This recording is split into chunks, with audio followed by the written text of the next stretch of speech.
Hey there, this is Crystal, and we're talking about Excel versus Microsoft Access. I've always heard that Excel is Microsoft Access Junior, so if you have a large database with names, addresses, and some text information, Excel is good for that. But if you want more than that, you want to ask a question of Excel, you want to create reports, you want ease of access for people to create certain forms, Access is a better product for you. So let's look at Microsoft Excel, and then we'll take a look at Access. So here in Excel, I can type in any information, and now I'm limited to whatever's in these groups.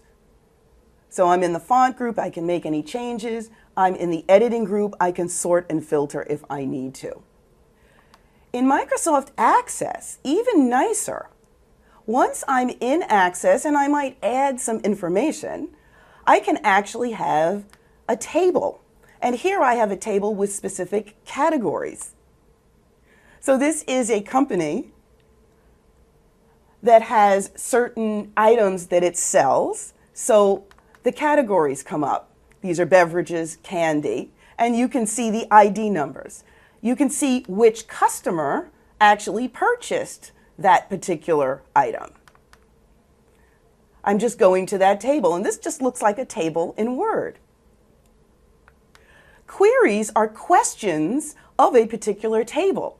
So who has purchased a particular product over $100 who lives in a certain area of the United States? You can ask that query.